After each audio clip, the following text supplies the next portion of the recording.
Hello students, welcome back to Elite Tutors. चलिए इस video में हम फिर से कंटिन्यू करेंगे problem set chapter number 7 mensuration का, और इसमें देखेंगे क्वेश्चन नंबर 5। तो क्वेश्चन नंबर 5 क्या लिखा है? The diameter and length of A ruler is 120 centimetre and 84 centimetre, तो रेस्पेक्टिवली। तो डायमीटर 120 और लेंथ 84। तो एक रूलर है, इस रोलर का जो डायमीटर है वो आपको दिया है 120, तो डायमीटर आपको 120 दिया है, ये आपको अभी समझना है। और आगे बोला कि length of roller is 84 centimetre. अभी अगर रोलर ये पोजीशन में रखा है तो ऐसे को आप लेंथ बोलोगे, लेकिन ये रोलर है क्या? ये रोलर एक सिलेंडर है, जो हमने मेंसुरेशन चैप्टर में फिगर्स पढ़ा है उसके बेस पे अगर आप देखोगे तो ये सिलेंडर है। तो यहाँ के लिए लेंथ और सिलेंडर के लिए वो हाइट, तो हम यहाँ पे ऐसा लिखेंगे कि हाइट जो है वो आपको 84 सेंटीमीटर दिया, ऐसा हम समझेंगे। फिर आगे क्या लिखा है कि टू लेवल द ग्राउंड। अब इस ग्राउंड को लेवल करने के लिए, या जो भी ग्राउंड दिया गया है उस ग्राउंड को लेवल करने के लिए 200 rotations of the ruler are required. तो इस रूलर को 200 बार घूमना पड़ेगा, तब जाके वो जो भी एरिया मिला है लेवल करने के लिए वो लेवल हो जाएगा, लेकिन 200 रोटेशंस लगेगा। तो यहाँ तक समझिए आप। फिर आगे आपसे क्या बोला कि फाइंड द एक्सपेंडिचर, तो आपको खर्च ढूंढना है, खर्चा ढूंढना है, मतलब कितना एक्सपेंस होगा किस चीज़ के लिए, वो लेवल करने के लिए। तो लिखा है कि to level the ground at the rate of ₹10 per square metre.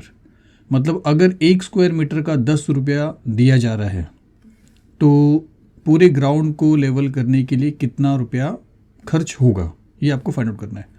अब यहाँ पे सिर्फ आपको जो इम्पोर्टेंट चीज़ है वो ये है कि जो रुपीज़ है 10 रुपीज़ वो पर स्क्वायर मीटर का है, और जो डायमेंशंस इसका दिया है रूलर का वो सेंटीमीटर में दिया है। तो आपको एक चीज़ यहाँ पे याद रखना है कि आपको यूनिट सेम रखना है, तो आपको सेंटीमीटर को मीटर में चेंज करना है।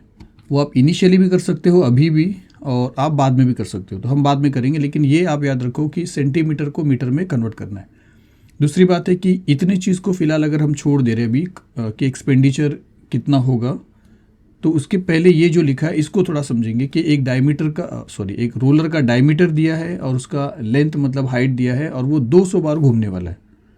तो अब अगर एक रोलर को आप ज़मीन पे सीधा लेके जाओगे स्टूडेंट्स, सीधा अगर आप ऐसा लेके जाते हो तो वो जो जगह लेवल करेगा ये पॉइंट से स्टार्ट होके ये आगे बढ़ते जाएगा, और फिर घूमते घूमते वापस से ये पॉइंट पे जब आएगा एक रोटेशन हो जाएगा, तो वो कुछ इस टाइप का एरिया लेवल कर देगा स्टूडेंट्स। एक रोटेशन में वो इस टाइप का एक रेक्टेंगुलर एरिया, जैसे यहाँ से आप देख रहे हो, इस आगे बढ़ते बढ़ते यहाँ तक पहुँचने का मतलब वो घूमते घूमते समथिंग यहाँ तक आया। पूरा रोटेशन जब यहाँ से यहाँ तक वो लेके वापस इनिशियल पॉइंट पे आएगा, तो लगभग वो ऐसा एक रेक्टेंगुलर एरिया को वो क्या कर देगा, लेवल कर देगा। और ये जो पार्ट है ये आपको, इसका जो राउंड पार्ट है, कर्व्ड पार्ट, ऐसा वाला पार्ट वो आपको देखने को मिलेगा। मतलब इसका जो कर्व्ड पार्ट है, इसका जो राउंड पार्ट है, वही ये चीज़ है। तो एक बार अगर ये रोलर घूमता है तो इतना एरिया कवर करता है, और ये जो एरिया है ये है कर्व्ड सरफेस एरिया। मतलब अगर आप curved surface area find out करते हो तो आपको एक रोटेशन में उसने कितना एरिया लेवल किया है वो आपको पता चलेगा, लेकिन वो घूमने वाला है 200 टाइम। तो एक रोटेशन का पहले आप एरिया फाइंड आउट करिए, फिर उसको 200 से मल्टीप्लाई करिए, तो आपको टोटल एरिया जो ग्राउंड के अंदर मतलब उसने जितना लेवल किया रहेगा वो आपको पता चल जाएगा। फिर उसमें आपको क्या करना है कि 1 स्क्वायर मीटर का 10 रुपीज़ के हिसाब से आपको उसका एक्सपेंडिचर फाइंड आउट करना है। तो curve surface area find out करने के लिए आपको फॉर्मूला यूज़ करना पड़ेगा, curve surface area of cylinder जो है 2πRH। अब यहाँ पे 2 क्या रहेगा स्टूडेंट्स? 2 रहेगा।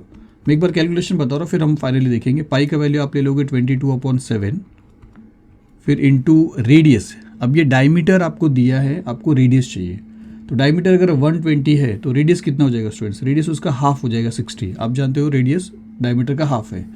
फिर इंटू हाइट यहाँ पे रहेगा 84। अब इसको अगर आप सॉल्व करोगे तो ये 7 के टेबल में कैंसिल हो रहा है, 7 1 ज़ा 7 और 1 बचता है तो 7 2 ज़ा 14, 12 6 ज़ा 72 और ये 0 है तो 720 इन दोनों का मल्टीप्लिकेशन हो रहा है, और 2 × 22 आपको मिलता है 44, और अगर 44 को 720 से मल्टीप्लाई करेंगे तो आपको मिलेगा 31680, लेकिन सिंस ये सेंटीमीटर में ही हमने रखा है तो सेंटीमीटर स्क्वायर मिलेगा आपको। और ये एक रोटेशन का एरिया है स्टूडेंट्स। अब अगर आप एक रोटेशन के एरिया को मीटर स्क्वायर में चेंज करोगे तो ये सेंटीमीटर स्क्वायर है, और इसको मीटर में चेंज करोगे तो 1 मीटर में 100 सेंटीमीटर होता है स्टूडेंट्स। और आप छोटे क्वांटिटी को जब बड़े क्वांटिटी में चेंज करोगे तो आपको 100 से डिवाइड करना पड़ेगा, और बड़े क्वांटिटी को अगर आप छोटे क्वांटिटी में चेंज करोगे तो आपको 100 से मल्टीप्लाई करना पड़ेगा। मतलब अगर यहाँ पे मीटर तो नहीं है ना स्टूडेंट्स, अगर सेंटीमीटर है तो आप छोटे यूनिट को बड़े यूनिट में चेंज करने जा रहे हो, सेंटीमीटर से मीटर में चेंज करने जा रहे हो तो आपको 100 से डिवाइड करना पड़ेगा। लेकिन ये सेंटीमीटर नहीं है, सेंटीमीटर का स्क्वायर है, तो 100 का भी स्क्वायर रहेगा, मतलब 2 बार 100 रहेगा, जिसको आप बोल सकते हो 100 और फिर 2 जीरो कर दीजिए। तो अगर इसको 10,000 से अगर आप डिवाइड करोगे तो ये पूरा का पूरा चेंज होकर मीटर स्क्वायर बन जाएगा। जहाँ पे सेंटीमीटर स्क्वायर है वहाँ पे वो मीटर स्क्वायर हो जाएगा। अब इसको डिवाइड करने का मतलब 1 0 कैंसिल कर सकते हो आप, फिर 1 2 3 0, तो 1 2 3 के बाद आप पॉइंट प्लेस करो तो 3.168 इतना मीटर स्क्वायर एरिया ये लेवल करता है जब ये एक बार घूमता है तब। और जब ये 200 टाइम घूमेगा तो आपको करना क्या है, इसको 200 से मल्टीप्लाई करना है। जो भी आएगा उतना एरिया टोटल एरिया है जो इसको मिला है लेवल करने के लिए। जब आपके पास वो टोटल एरिया मिल जाएगा, मीटर में ही मिल जा रहा है, तो आपको 10 रुपीज़ के हिसाब से उसको मल्टीप्लाई करके उसका अमाउंट ढूंढना है। अभी तक अमाउंट नहीं ढूंढा। देखिए यहाँ पे 3 पार्ट हो रहा है। पहले पार्ट में आप क्या कर रहे हो, एक रोटेशन में जैसा ये अगर आप देख रहे हो तो ये एक रोटेशन है जिसके अंदर उसने कवर किया था 3.168 मीटर स्क्वायर एक रोटेशन में। लेकिन ऐसा वो 200 टाइम रोटेट होने वाला है, तो आपको सेकेंड पार्ट में क्या करना पड़ेगा, 200 से मल्टीप्लाई करना पड़ेगा। तो आपको टोटल उस ग्राउंड का आपको एरिया मिल जाएगा। फिर जब ये काम हो जाता है फिर आपको एक्सपेंडिचर पे आना है कि अब खर्चा आपको कितना लग रहा है या देना पड़ रहा है, वो आपको पता लगाना है। तो उसका हिसाब क्या है कि 1 स्क्वायर मीटर का 10 रुपीज़ है। तो टोटल जितना एरिया आपने कवर किया उसको 10 से मल्टीप्लाई करोगे, फाइनली आपको एक्सपेंडिचर मिल जाएगा। तो ये फॉर्म में आपको करना है स्टूडेंट्स। चलिए अब आगे फटाफट सॉल्व करके देख लेते हैं। तो चलिए सॉल्यूशन से शुरू करते हैं और लिखते हैं कि the diameter of the ruler का डायमीटर d आपको दिया है 120, तो आप लिखे 120, यहाँ पे d लिख सकते हो स्टूडेंट्स ब्रैकेट में। उसके बाद आपको रेडियस फाइंड आउट करना है, तो आप यहाँ पे लिखोगे देयरफॉर इट्स रेडियस r, जो आपके लिए यूज़ होगा वो 120 का हाफ हो जाएगा, जो हो जाएगा 60 सेंटीमीटर। फिर अभी तक आप सेंटीमीटर में ही रख रहे हो, मीटर में हम चेंज करेंगे बाद में। अभी करोगे तो भी कर सकते हो, थोड़ा सा डिफिकल्ट हो सकता है, या डिफिकल्ट नहीं होगा स्टूडेंट्स, कर सकते हो स्टूडेंट्स। फिर उसके बाद आपने रेडियस निकाला, अब आपको हाइट बताना है, लेंथ जो है वो आपके लिए हाइट हो जाएगा। तो हम यहाँ पे ऐसा लिखेंगे कि इट्स लेंथ h, ये क्या हो जाएगा 84 हो जाएगा, जो यहाँ पे दिया है।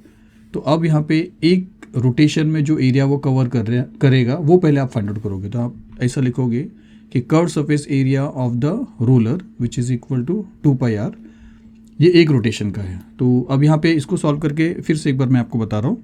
तो इक्वल के साइन को मैंने यहाँ पे लिखा, फिर 2 इंटू पाई के प्लेस पे लिख देंगे 22/7, फिर इंटू r आपके पास है 60, तो आप लिखोगे 60, इंटू h आपके पास है 84, तो आप लिखोगे 84। तो 7 के टेबल में ये कैंसिल किया था, तो 7 1 जा और फिर एक गया तो 7 2 14। इन दोनों को मल्टीप्लाई करके 72 आपको बताया था मैंने, तो 60 से मल्टीप्लाई करें तो 720 बन जाएगा। और यहाँ पे इनका मल्टीप्लिकेशन आपको मिल रहा है 44, और 44 को 720 से मल्टीप्लाई करेंगे तो आपको मिलेगा 31680, और ये मिलेगा आपको सेंटीमीटर का स्क्वायर, क्योंकि सब अभी तक सेंटीमीटर में है। तो आप इसको ऐसा लिख सकते हो which is equal to 31680 upon 10,000, आपको बताया था स्टूडेंट्स थोड़ी देर पहले। तो अब 0 कैंसिल होगा, और 3 0 के बाद 3 0 की वजह से 3 के बाद डेसिमल पॉइंट यहाँ पे आ जाएगा, तो आप लिख सकते हो which is equal to 3.168 metre cube. तो अब आपने क्या किया कि एक curve surface area find out किया, और वो भी मीटर क्यूब में फाइंड आउट कर लिया। तो आप इसका रीज़न ऐसा लिख सकते हो कि since 1 metre square is equal to 10,000 centimetre square, तो इसलिए 1 सेंटीमीटर स्क्वायर को हमने 10,000 से डिवाइड करके मीटर क्यूब में, और सॉरी स्टूडेंट्स, मीटर क्यूब नहीं मीटर स्क्वायर स्टूडेंट्स, थोड़ा मेरा तबीयत शायद से ख़राब है इसके लिए ऐसा हो रहा है, जो कि स्टूडेंट्स। चलिए इतना आपको समझा। अब इसके बाद आपको क्या करना है कि एक रोटेशन में अगर आपका इतना एरिया हो रहा है तो 200 रोटेशन में कितना एरिया होगा वो आपको बताना है। उसके बाद जब टोटल एरिया आपको पता चल जाता है तो आपको करना क्या है, फिर आपको उसको ₹10 से मल्टीप्लाई कर उसका अमाउंट बताना है। तो चलिए आगे के पार्ट में हम ऐसा लिखेंगे कि area of ground levelled in one rotation is 3.168 metre square. तो ये जो है आपको एक रोटेशन का मिला है और आपको 200 रोटेशन का फाइंड आउट करना है पहले, उसके बाद ही हम एक्सपेंडिचर फाइंड आउट करेंगे। तो हम ऐसा लिखेंगे कि therefore area of ground levelled in 200 rotations. तो आपको करना क्या है, इसको 200 से मल्टीप्लाई करना है। तो हम लिखेंगे which is equal to 200 multiply by 3.168 और which is equal to 633.6 metre square. तो ये एरिया है, इसके लिए मीटर स्क्वायर लिखा है। तो अब जाके टोटल ग्राउंड में जितना जगह है वो आपको पता चल गया। आपको पता चला कि 633.6 मीटर स्क्वायर का वो एरिया है जिसको रोलर ने क्या किया है, लेवल किया है 200 टाइम रोटेट होने के बाद। तो जब सारा काम हो गया तो अब आ गया पैसे का नंबर। तो अब एक्सपेंडिचर आपको पता लगाना है। तो अब 10 रुपीज़ जो है वो 1 स्क्वायर मीटर का है और आपने या रोलर ने 633.6 मीटर स्क्वायर के एरिया को लेवल किया है। तो अब 1 मीटर के हिसाब से आपको क्या करना पड़ेगा, 633.6 को 10 रुपीज़ से मल्टीप्लाई करके उसका टोटल अमाउंट फाइंड आउट करना पड़ेगा। तो हम ऐसा लिखेंगे कि cost of levelling the ground per metre square, 1 metre square का ₹10 है। तो total cost of levelling the ground is equal to 633.6 into ₹10। यहाँ पे रुपीज़ आ जाएगा स्टूडेंट्स, नहीं रुपीज़ आप बाद में लिखोगे तो चलेगा। तो which is equal to rupees, अब 10 से मल्टीप्लाई करने के बाद पॉइंट यहाँ पे चला जाएगा। तो 6336 मतलब 6336 रुपीज़ टोटल एक्सपेंडिचर जाएगा उस ग्राउंड को लेवल करने के लिए। तो फाइनली आप एक स्टेटमेंट लिख सकते हो कि therefore total cost of levelling the ground is ₹6336। तो चलिए बस इतना ही इस वीडियो में, फिर से मिलते हैं अगली वीडियो में। Thank you very much.